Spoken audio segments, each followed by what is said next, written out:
जी hello दोस्तों, मैं हूं कमर चीमा। और दोस्तों, जैसा कि आप देख रहे हैं, मेरे साथ मौजूद हैं प्रोफेसर डॉक्टर मुख्तदिर खान साहब। कॉन्वर्सेशन यूट्यूब चैनल बड़ा पॉपुलर है, फॉरेन पॉलिसी और इंटरनेशनल पॉलिटिक्स के ऊपर होस्ट करते हैं और यूनिवर्सिटी ऑफ डेलावेयर में प्रोफेसर हैं। डॉक्टर साहब, सबसे पहले तो आपके वक्त का बहुत शुक्रिया। थैंक यू वेरी मच कमर साहब, और आपके सुनने वालों को मेरा सलाम, नमस्ते, सत श्री अकाल, वनक्कम, hello, hi. Thank you doctor साहब। दो इम्पॉर्टेंट तीन सवाल हैं। एक तो ज़रा मैं चाहता हूं कि जब से आपसे बात हुई है लास्ट टाइम, तो हमने डिस्कस करना था कि मोदी साहब का जो G7 का ट्रिप है, इसकी क्या सिग्निफिकेंस। और बीच में एक पॉज आया और उस पॉज में ये कहा गया कि शायद उनको नहीं बुलाया जा रहा। कुछ इंडियन मीडिया ने भी कहा, कुछ वेस्टर्न मीडिया ने भी इस पर बात की, लेकिन फिर मार्क कार्ने ने फोन किया। तो आप क्या एक्सपेक्ट करते हैं, ट्रम्प क्या कहेंगे?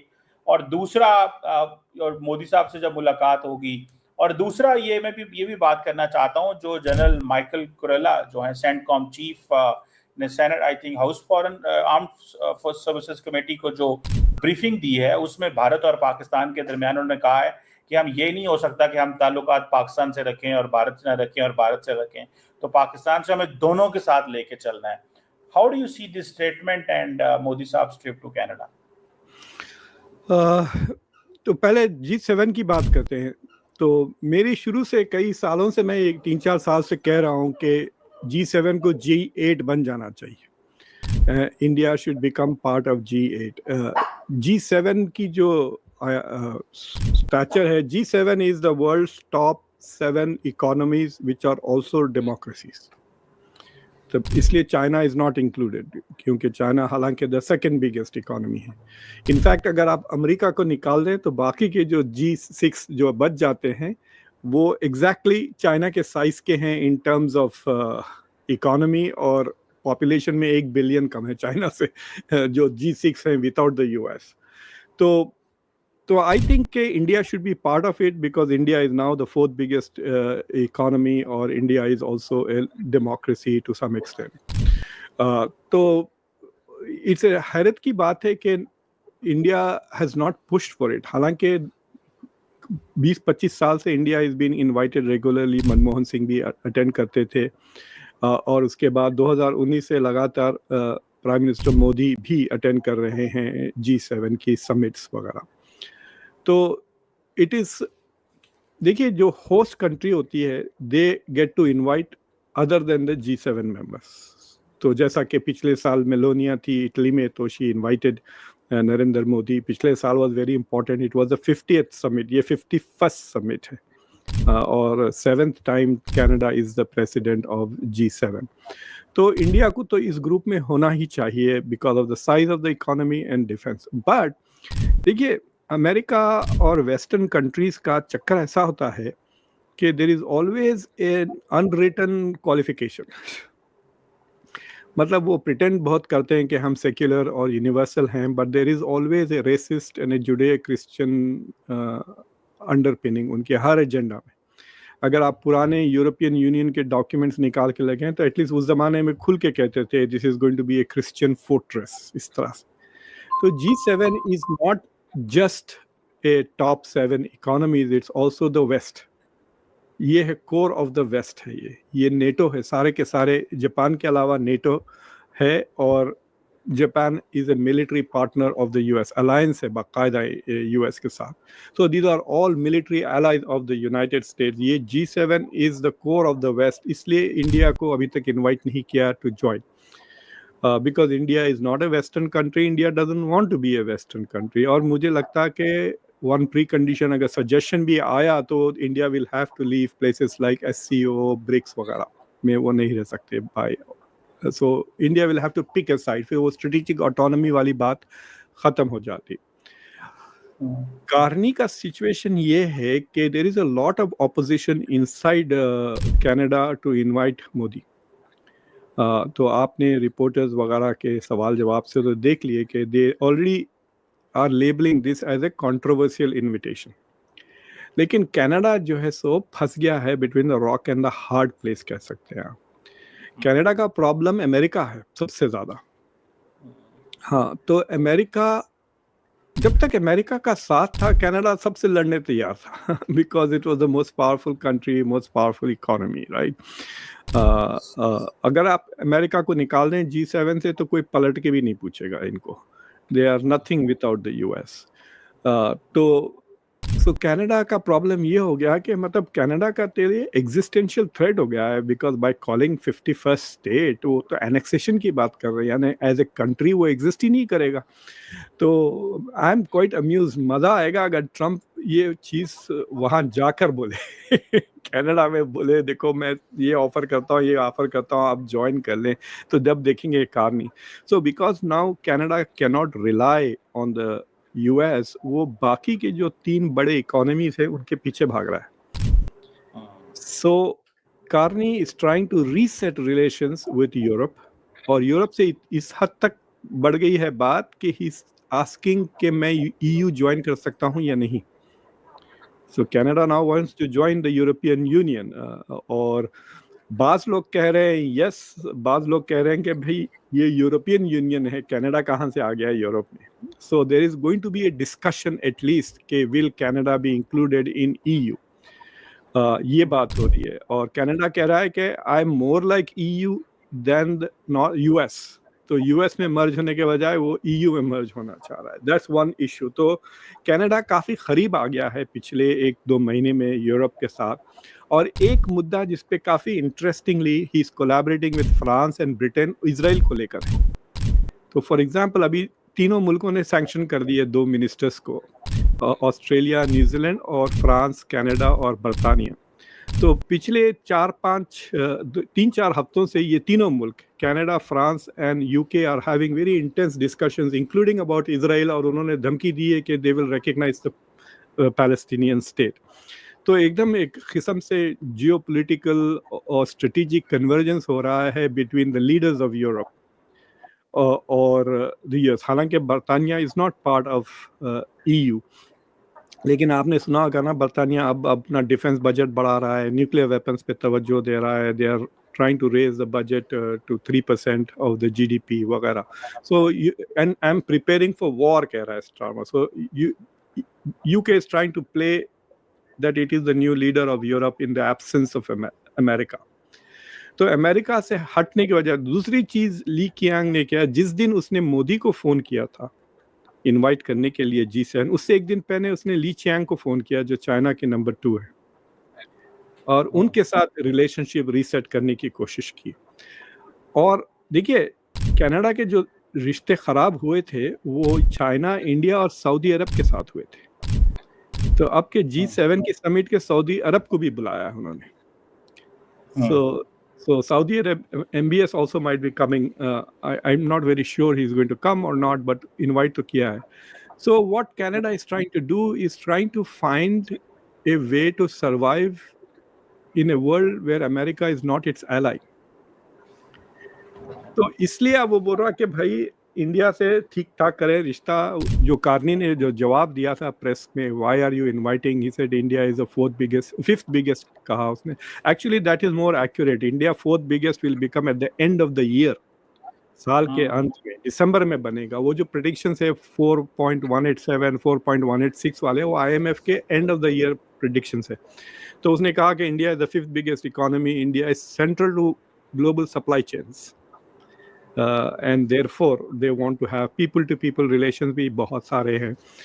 मतलब at some point Canada should have 3 official languages हो जानी चाहिए उनके पास, इंग्लिश, फ्रेंच और पंजाबी। इतने पंजाबी हैं वहाँ पर। so that was one reason। लेकिन उस डिस्कशंस में उन्होंने एक बात की जो इंडियन मीडिया उतना अटेंशन पे नहीं कर रहा, वो ये है कि उन्होंने कहा कि we have a bilateral agreement now to respect the rule of law. वो बात उसने साफ कह दी। हालांकि अगर आप टोटल स्टेटमेंट्स लें कार्नी के जो मोदी के इनविटेशन पे आए हैं, वो लेस देन 1 मिनट के हैं। मैंने एक शो में इंक्लूड किया तो मैंने वो दोनों क्लिप्स लगाए हैं, तो they are less than 2 minutes the total comments. और उसमें उसने साफ कह दिया कि हमारी बायलैटरल अंडरस्टैंडिंग है कि rule of law, and in that context I have invited him. यानी उनसे पहले बात हो गई कि आप हमारा रूल ऑफ लॉ जो हम इन्वेस्टिगेशंस कर रहे हैं इस पे। तो मैंने आपको एक स्क्रीनशॉट भेजा, वो आप शेयर करें। वो कनाडा का G7 का एजेंडा है। और अगर आप इस एजेंडा का जो पहला पॉइंट है अगर आप वो देखें, that itself is problematic for India. वो फॉरेन इंटरफियरेंस को नंबर 1 एजेंडा पे डाला हुआ है। और फॉरेन इंटरफियरेंस की जो रिपोर्ट आई है उसमें कनाडा कहता है कि there are at least 4 countries which are interfering in Canadian politics. वो रशिया, चाइना, ईरान और इंडिया है। तो कनाडा के लिए ये बहुत प्रॉब्लमेटिक हो गया है कि चाइना और इंडिया और ईरान और रशिया उनकी इंटरनल पॉलिटिक्स में, इलेक्शंस में इन्फ्यूज। इंडिया के ऊपर बाकायदा काफ़ी एक हियरिंग भी हुई।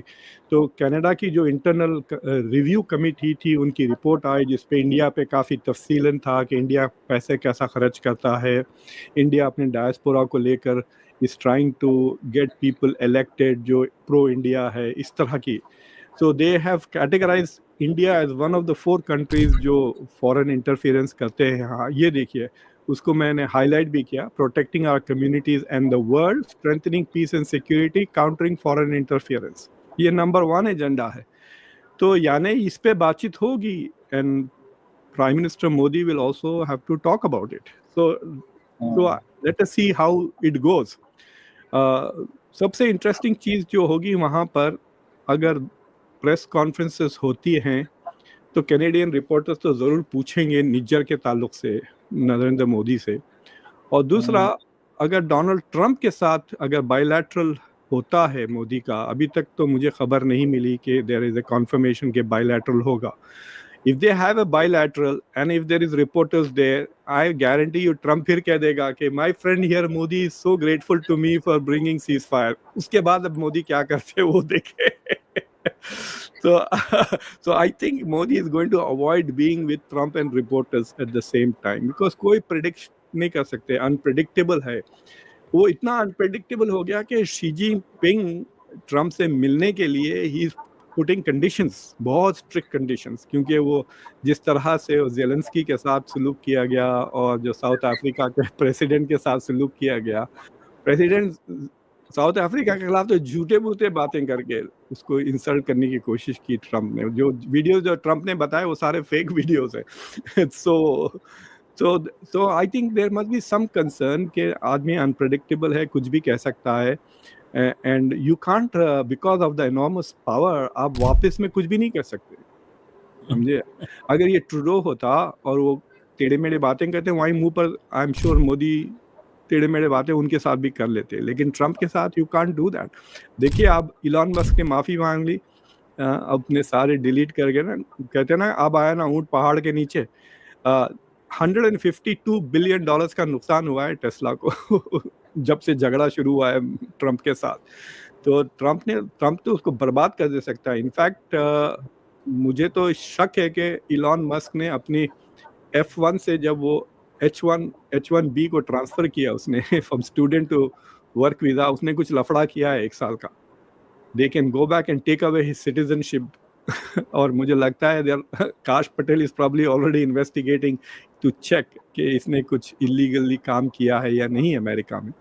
अगर उसने इलीगली काम किया है तो they can revoke his citizenship also. तो देन तो गया ना वो। सो देयर आर, बहुत ही अनप्रेडिक्टेबल आदमी है and we will see what happens. G7 का जो एजेंडा है 3 चीज़ें वो हाईलाइट कर रहे हैं, एनर्जी और सिक्योरिटी। यूक्रेन का जिक्र बहुत ज़्यादा होगा डेफिनेटली। और जो तीसरी चीज़ है वो डिजिटल अडेप्टेशन वगैरह है, तो उसमें मेरे ख्याल से Modi will participate more, securing partnerships for the future, building strong infrastructure वगैरह। तो आई थिंक वहाँ पे उनकी ज़्यादा डिस्कशन होगी और डिजिटल इंफ्रास्ट्रक्चर को लेकर। जो सिक्योरिटी का है, protecting our communities and the world, वहाँ पे देखना है क्या मोदी पुशेस के ये एंटी पाकिस्तान को diplomatically isolate. It will be very interesting. अगर इंडिया के कोई मिनिस्ट्री ऑफ एक्सटर्नल अफेयर्स वाले लोग सुन रहे हैं तो मेरी एडवाइस ये है कि मोदी को कि वो मुद्दा ना छेड़े। अगर मोदी मुद्दा ना छेड़े तो पाकिस्तान का कोई जिक्र ही नहीं होगा G7 समिट में। It is as if Pakistan does not exist. Yes. Pakistan की याद सिर्फ मोदी दिला सकते हैं इस समिट में by bringing it up, and it is up to him to be smart about it. तो we'll see what it does. These are the big boys. Big boys. It's like saying कि भाई विराट कोहली की मुलाकात हो रही है इमरान खान के साथ, विवियन रिचर्ड्स के साथ और बड़े बड़े क्रिकेटर्स, तो गली के क्रिकेटर प्लेयर का नाम लेने की क्या जरूरत है आपको? That is how it is. So Modi has to realise कि अगर पाकिस्तान का वो जिक्र छेड़ेंगे तो it will then Pakistan will be on the agenda of G7. और जिस तरह से पाकिस्तान के ऊपर सारी वेस्टर्न गवर्नमेंट्स आजकल इनायतें फरमा रही हैं, IMF के देखिए मई 9 तारीख को एक नहीं 2 लोन्स पास हुए. आई don't know why people keep saying $1 billion. 2 loan pass हुए, एक 1 बिलियन का और एक 1.4 बिलियन का. 2 लोन्स अप्रूव किया IMF ने मई 9 को, while operation Sindoor was ongoing, और सिवाय इंडिया के किसी ने एब्सटेन नहीं किया. IMF just to tell the viewers के जिस सुबह शाम को अगर इस वक्त लोन अप्रूव हुआ है तो कुछ घंटे बाद पाकिस्तान ने हमला कर दिया था. जी हाँ, और फिर उसके बाद वर्ल्ड बैंक ने $40 बिलियन इन्वेस्ट करने की बात की है पाकिस्तान में, विच वाज 2-3 वीक्स अगो. फिर एशियन डेवलपमेंट बैंक $800 मिलियन दे रही है पाकिस्तान को. सो और ये सारी चीजें विदाउट एशियन डेवलपमेंट बैंक को छोड़ दे, वर्ल्ड बैंक और IMF का अप्रूवल, विदाउट US अप्रूवल नहीं हो सकता, बोथ ऑफ दोज इन्वेस्टमेंट्स. और अगर 3-4 यूरोपियन कंट्रीज स्ट्रांगली अगर अपोज करते हैं, तो और याद रखें वर्ल्ड बैंक का जो प्रेसिडेंट है वो इंडियन अमेरिकन है. हाँ, सो उसके बावजूद world bank is talking of investing $40 billion, which means जो इंडिया ने इतनी जो वो की है डिप्लोमेसी पाकिस्तान को आइसोलेट करने की, दैट हैज फेल्ड. एंड अगर मोदी फिर वहाँ पे जिक्र उठाते हैं, then I guarantee you Trump कुछ ना कुछ कह देंगे. अभी उन्होंने कह दिया कि Pakistan has a very strong leadership. I know some people are not going to like it, but I am going to say it, कह दिया उन्होंने. फिर वहाँ पे फिर G7 में वो कह देंगे कि Pakistan is a great partner, और इस तरह की कुछ ना कुछ बात ट्रम्प कह देंगे. तो my advice to Narendra Modi is के बड़े बड़े बातें करो, छोटे छोटे मुल्कों की बातें क्यों करते हो? लेकिन मसला ये है कि नरेंद्र मोदी के लिए सबसे बड़ा मसला पाकिस्तान है. मोदी साहब ने इलेक्शन भी तो डॉक्टर साहब जीतने होते हैं ना. मसला प्रॉब्लम वो आपकी बात ठीक है, दुनिया के लिए बड़े मसले और होंगे, मोदी के लिए मसला इलेक्शन है. इलेक्शन लड़ेंगे तो पाकिस्तान की बात नहीं करेंगे तो इलेक्शन कैसे लड़ेंगे? तो जारी बात है ये. कल रात को मैं पाकिस्तान के बजट के ऊपर एक शो कर रहा था, तो मैंने बहुत सारे ग्राफ्स का इस्तेमाल किया. तो उस ग्राफ में मैंने क्या किया, अमेरिका, चाइना, इंडिया और पाकिस्तान को के बार ग्राफ बनाए, तो वो नजर ही नहीं आ रहा पाकिस्तान उसमें. इतना हर चीज छोटा है. Like for example defence budget ले लें, US का $980 बिलियन है, पाकिस्तान का $9 बिलियन है. तो वो ग्राफ में दिख ही नहीं रहा है, राइट? तो फिर मुझे अमेरिका को निकालना पड़ा, फिर उसमें भी चाइना की मौजूदगी की वजह से फिर भी नजर नहीं आ रहा था पाकिस्तान, फिर चाइना को भी निकाल दिया मैंने ग्राफ से. डॉक्टर साहब आपको एक चीज को अप्रिशिएट करनी चाहिए. With $9 billion Pakistan restored deterrence in South Asia and Pakistan maintained strategic stability. ये तो आप कहेंगे ना? तो मैं मतलब it is very interesting कि इंडिया इज, देखिए इंडिया का जो डिफेंस बजट है इस साल का वो $75 बिलियन है. हमारा 9 है. आपका 62 है. आपका टोटल बजट 62 बिलियन का है. तो प्रॉब्लम ये है कि इंडिया हैज अदर प्रॉब्लम्स ना. चाइना बहुत बड़ा बॉर्डर है, so they can not always operate at full force. But I think ये जो जैसा कि फॉर एग्जांपल डॉक्टर जयशंकर के एक स्टेटमेंट 2 दिन से काफी वायरल हो रखा है कि wherever the terrorist are we will go and find them in Pakistan, ये वो. तो I don't know why India is talking about Pakistan so much. इन्होंने जो है सो 7 दुनिया के 7 रीजन्स में डिप्लोमेट्स को भेजे. शशि थरूर को ले लें, तकरीबन 10 दिन का उनका टूर था. वो दिन रात क्या कर रहे थे? पाकिस्तान का बात कर रहे थे बस. ऐसी जगहों पे जाके पाकिस्तान की बात किए जहां उनको पता भी नहीं होगा कि पाकिस्तान है कहाँ. फिर आप सीरिया लियोन जा रहे हैं, वहां पे पाकिस्तान की शायद एम्बेसी भी नहीं होगी, वहां पे जाके ये Pakistan. So I think India has rehyphenated with Pakistan, and India has put Pakistan on the global agenda. So I hope कि G7 में they focus on the G7 का, because Modi is going to get irritated क्योंकि वहाँ पे Ukraine बहुत ज़्यादा हो गया. फिर जो डोमेस्टिक फॉरेन इंटरफेरेंस पे जो बातचीत होगी, वो दोनों चीज़ें मोदी को तो इरिटेट करेंगे. I hope कि he stays focused and he stays focused on. Modi should just forget about the rest, focus on Trump. और वो जो बायलैटरल ट्रेड एग्रीमेंट है उसके बारे में बात कर लें और हो सका तो फाइनलाइज कर लें, बिकॉज ऑलरेडी चाइना के साथ डील बहुत तेजी से बढ़ रही है. सो फर्स्ट एग्रीमेंट ऑलरेडी हो चुका है यूके के साथ, सेकंड चाइना के साथ. India should at least be the third to have an agreement. बिल्कुल डॉक्टर साहब, देखते हैं कि इंडिया क्या करता है, क्योंकि इंडिया को जारी बात है अगर पाकिस्तान का जिक्र नहीं करता और वो सारी सिचुएशन वो नहीं बनाते तो ऑपोजिशन भी इंडिया में पूछ सकती है, मीडिया भी पूछ सकता है कि आपने इतने बड़े फोरम में पाकिस्तान को क्यों आइसोलेट नहीं किया, so on and so fourth. India की मीडिया कुछ नहीं पूछती. ये जनाब पहलगाम नहीं गए, ये जनाब पूंछ नहीं गए, ये जनाब मणिपुर नहीं गए, ये बिहार चले गए इलेक्शन लड़ने पहलगाम के वक्त, राइट? मीडिया कुछ नहीं पूछती है. मीडिया बस ये पूछती है आप आम चूस के खाते हैं या काट के खाते हैं. इस तरह की बातें करती है. You can't take the media seriously. General Kurilla की स्टेटमेंट भी आज बड़ी पॉपुलर हुई है कल से, कि वो तो बड़े हाई चल रही है इस वक्त. जयशंकर कह रहा है पाकिस्तान दहशतगर्दी करवाता है. कुरेला कहता है कि भाई पाकिस्तान तो हमारा फिनोमिनल पार्टनर है. उधर तो 1000 हमला हुआ है, 700 बंदे उनके पिछले साल मारे गए हैं. वो कह रहे हैं ये फिनोमिनल पार्टनर है. वो कह रहे हैं कि ये टेररिज्म स्पॉन्सर कर रहा है, वेस्ट को समझ जाना चाहिए. व्हाट जयशंकर और इंडिया को क्या चीज समझनी चाहिए कि वेस्ट को they are not reading it और they want to push it so much? क्या कहेंगे इस पे? देखिए, India unfortunately has become very domestic focused. अगर आप मेरे पुराने शोज देखें तो मैंने जयशंकर की दोनों किताबें रिव्यू करी हैं. I was a big fan of Jaishankar. मैंने बहुत तारीफें की उनकी when he was doing foreign policy. अब वो बन गए हिंदुत्व के पॉलिटिशियन. अब उनका फोकस डोमेस्टिक पॉलिटिक्स पे है. बस मोदी के शान बढ़ाओ, ये वो, ये जो बातें ये कर रहे हैं इस टू से, मतलब ये फंस गए ना कि ड्यूरिंग ऑपरेशन सिंदूर किसी मुल्क ने उनके साथ नहीं दिया. किसी मुल्क ने पाकिस्तान का नाम लेके कंडेम नहीं किया. It is a failure of 10 years of Indian diplomacy कि किसी ने नहीं किया ये बात.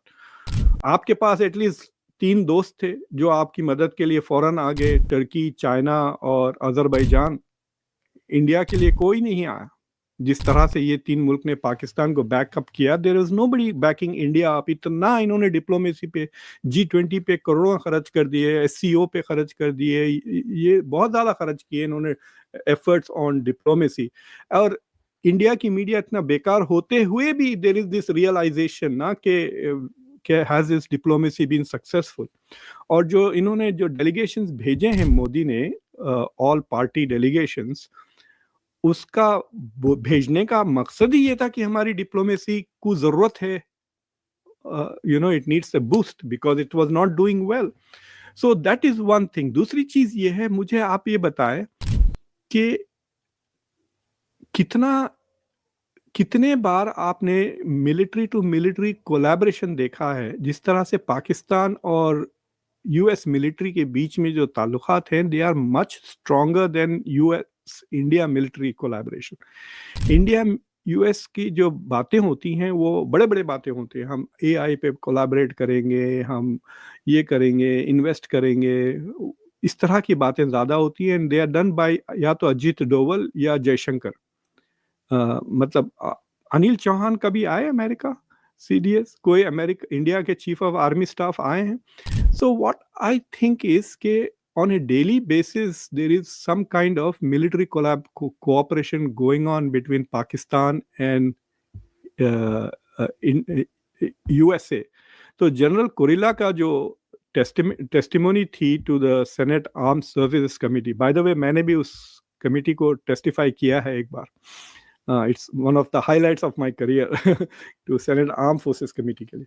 तो उसमें उन्होंने 2-3 चीजें कही. वन, ही सेड कि उनको स्टेटिस्टिक्स पता था कि पाकिस्तान ने के ऊपर इस साल 1000 अटैक्स हुए।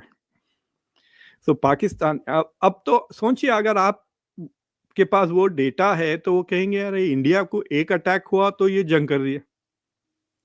पाकिस्तान के ऊपर तो 1000 अटैक हो चुके हैं ना। Literally he saying 1000 attacks, terrorist attacks on Pakistan in the past 1 year. वो अभी साल खत्म ही नहीं हुआ इस साल। दूसरी चीज ये है कि मतलब बहुत स्पेसिफिक तारीफें की उन्होंने। He talked about how 5 ISIS Khorasan के जो एजेंट्स को हमने, उसने भी कहा कि वी गेव हिम वेग इंटेलिजेंस दिए, मतलब नॉट वेरी स्पेसिफिक। तो जो इंटेलिजेंस गैप था उसको पाकिस्तान ने भरकर फिर उनको मारा भी। और फिर जो ट्रंप ने एक्नॉलेज भी किया है पाकिस्तान को अपने जॉइंट सेशन में, जो उन्होंने सेनेट, और उसमें सिर्फ पाकिस्तान को थैंक किया फॉर वो जो बंदा जो जब अगस्त में जब यूएस विड्रॉ कर रहा था, जो सुइसाइड बॉम्बिंग ऑर्गेनाइज की थी जिसमें 13 मरीन्स मारे गए थे, तो उसके बारे में एक्नॉलेज किया। तो मुझे लगता है कि पिछले 2-3 महीने से जब वो पाकिस्तान ने जो एक्स्ट्राडाइट किया ना उस बंदे को, आसिम मुनीर ने फोन करके कहा कोरिल्ला को कि जाके प्रेसिडेंट से कह दो कि मैंने इस बंदे को पकड़ लिया है और मैं देने के लिए तैयार हूं। तो आई थिंक वहां पे ब्रीफिंग हुई होंगी पाकिस्तान की cooperation with the US in counter terrorism to Trump, और वो उसके दिमाग में बैठ गई कि ये तो हमारा साथ देता है काउंटर टेररिज्म में। So it has become very difficult for India to say Pakistan is a sponsor of terror when Pakistan is fighting terrorism with the US. और मुतासर भी हो रहा है, बंदे भी मारे जा रहे हैं। हाँ, बंदे भी मारे जा रहे हैं और विक्टिम्स भी हैं। और so I think India will have to stop talking about Pakistan. ये जो समझ रहे हैं कि we are going to win diplomatically, ये तो पिछले 5 साल से यही कर रहे हैं और they lost it. उल्टा पाकिस्तान यूएन की किसी काउंटर टेररिज्म की कमेटी पे भी इलेक्ट हो चुका है, which was like very funny. I found that so funny. तो I think that India needs to rethink its diplomacy. और ये जो एक आप भाग रहे हैं वेस्ट के पीछे, foreign trade bilateral trade agreements चाहिए, you want them to hire Indians, visas चाहिए वगैरह वगैरह। फिर दूसरा, फिर आप अकड़ के भी बहुत बात करते हैं। वो सारा अकड़ के जो बात कर रहे हैं that is not in the interest of India's national interest. आपको ऐसा लगता नहीं कि जर्मन वाले अकड़ के नहीं बात कर सकते? अभी भी जर्मन फॉरेन एड देता है इंडिया को। जर्मनी स्टिल गिव्स फॉरेन, आपको पता है। हाँ, और पूरी इंडिया और पाकिस्तान की अगर आप हिस्ट्री ले ले, India is one of the top 10 recipients of US add. अच्छा, हाँ, तो आपका हाथ अभी भी नीचे है। बातें तो आप बहुत ज्यादा कर रहे हैं, जाके देख लें आप, अभी भी एड मिलती है इंडिया को। हाँ, ये और बात है कि they are very small amounts in very specific categories में एड मिलती है। अमेरिका के डिफेंस बजट में इंडिया के लिए पैसे हैं। इंडिया के मिलिट्री ऑफिसर्स को ट्रेनिंग कर रहे हैं वो लोग।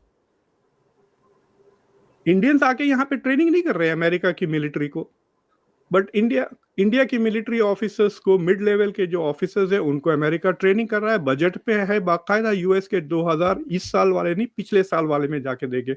एक्चुअली मैंने एक शो पे वो स्क्रीनशॉट भी बताया बजट का कि इंडिया के लिए। मैंने कहा लोगों को भाई इंडिया में कि भाई इस ग्रांट्स के लिए अप्लाई करें, बहुत आसानी से मिल जाएंगे।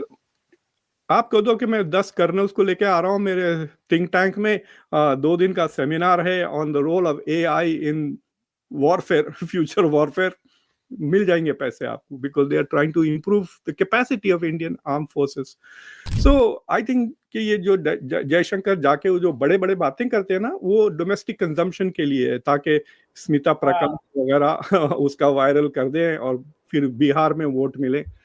सो आई थिंक दिस, मतलब मैंने एक आर्टिकल लिखा है द डिप्लोमैट में, जिसमें मैंने साफ लिख दिया कि जो नरेंद्र मोदी की डिप्लोमेसी है, it is a threat to India's national security, because the मकसद इनका मोदी को चढ़ाना है, इंडिया की इंटरेस्ट के नहीं है। देखिए आप स्मिता प्रकाश को जानते हैं आप, ANI के? यस, वो जर्नलिस्ट जो उसने 5 मिनट का वीडियो बनाया जो एकदम वायरल गया इंडिया में, जिसने उन्हें कह दिया G7 इज इररेलेवेंट, और अगर मोदी को दावत भी आई तो he is not going to attend. क्यों, क्या जरूरत थी? How can G7 be irrelevant? आप मुझे बताएं, how can G7 be irrelevant? आप मर रहे हैं यूरोपियन यूनियन से फ्री ट्रेड एग्रीमेंट कराने के लिए, आप मर रहे हैं अमेरिका से फ्री ट्रेड कराने के लिए, बायलैटरल ट्रेड एग्रीमेंट। आपके लाखों लोग पैदल निकल जा रहे हैं अपनी जायदाद वायदाद बेचकर अमेरिका और इंग्लैंड के लिए, आप उसको कह रहे हैं कि इट्स इररेलेवेंट। सो इस तरह का जो एटीट्यूड है इंडिया में, it is for domestic consumption. They are hoping कि बाहर वाले ना देखें, सिर्फ एट होम लोग देखें और फिर बीजेपी को वोट डालते रहें। So this is one of the problems in India. India needs to do foreign policy to protect India's interests, not BJP's, not Modi's.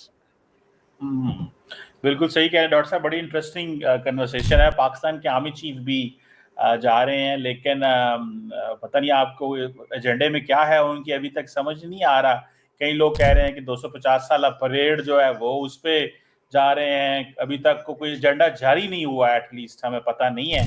Washington आ रहे हैं ना, वो वॉशिंगटन आ रहे हैं, वॉशिंगटन आ रहे हैं। तो ये तो उनके लिए this is like a gift, तोहफा है। इट इज लाइक एक वॉशिंगटन इस तरह के लाइक फोटो आप इससे पहले भी आपने देखा, वो खड़े खड़े फोटोग्राफ लिए थे ब्लिंकन ने, याद है? ब्लिंकन के साथ उस वक्त DGI थे और वो yeah. So at that time they had taken a photographs. So I think this is more like a reward, but this is also a failure of Indian diplomacy. मतलब शशि थरूर का trip has not worked out.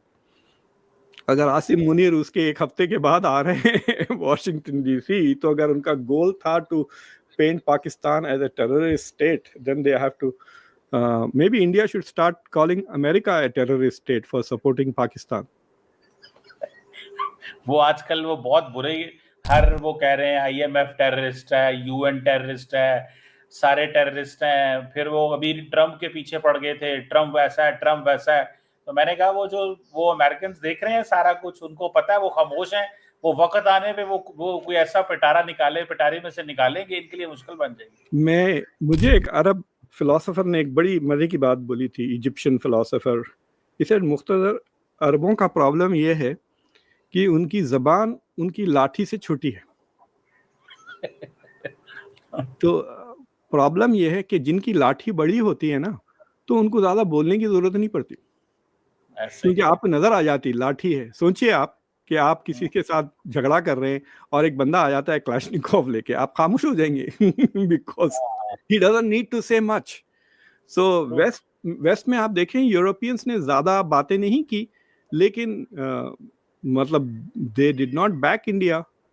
और उसके बाद उसने, क्या नाम है उसका, भूल जाता हूं मैं, जो इंडिया US का कॉमर्स सेक्रेटरी है, हावर्ड लटनिक, उसने तो साफ कह दिया ना कि तुमने रशिया, तो क्योंकि रशिया की मदद की और अब हमसे मदद मांग रहे हो। India didn't need help, India needed legitimacy, जो इंडिया को नहीं मिली from international backup. That was the problem. और ये बात इंडिया की पब्लिक को समझ में नहीं आया, लेकिन इंडिया की गवर्नमेंट को समझ में आ गया कि ये जो फैक्ट कि किसी मुल्क ने पाकिस्तान का नाम नहीं लिया is a problem for India. उल्टा अब अमेरिका सेलिब्रेट कर रहा है पाकिस्तान को एज ए, क्या कहा उन्होंने, phenomenal counter terrorism partner, general Kurilla. तो this is another challenge for India and और it is a distraction also. देखिए, ये पूरा का पूरा पाकिस्तान का इंडिया के लिए it's not that big A deal जो इन्होंने बना रखा है। इंडिया के लिए जो बड़े चीजें हैं, इंडिया के अपॉर्चुनिटीज बहुत है, India is missing it. You know, it is like वो जो बंदा होता है 93 पे छक्का मारने जाके आउट हो जाता है, it is a stupid thing. हाँ, आप सेंचुरी भी कर लें, फिर डबल सेंचुरी के लिए जाएं। यू हैव बहुत मिस कर दिया आपने। डबल सेंचुरी, बैटिंग है, बैटिंग विकेट है, आप अच्छी फॉर्म में हैं, यू अराउंड 95 96, आप छक्का मारने जा रहे हैं, ठीक है, मार दिए तो लग गई, नहीं लगी तो आउट। आपने देखा हमारे पास ऋषभ पंत नाम के प्लेयर है, इतना बेहतरीन खेलता है, उसने 5 बार शायद 90s में ऑलरेडी आउट हो गया, अभी उसका करियर अभी शुरू हुआ है। See, that is the glory hunting. तो पाकिस्तान के साथ जो इंडिया डिप्लोमेसी में जाके करता है, it is like that. India has many more things to do. Triple century मारना है, आप 96 पे क्यों आउट हो रहे हो? बिल्कुल सही कह रहे हैं। लेट्स सी क्या होता है, बड़े इंटरेस्टिंग इवेंट्स आ रहे हैं। Thank you very much professor doctor Muqtedar Khan साहब, sir, it's always pleasure talking to you. Thank you.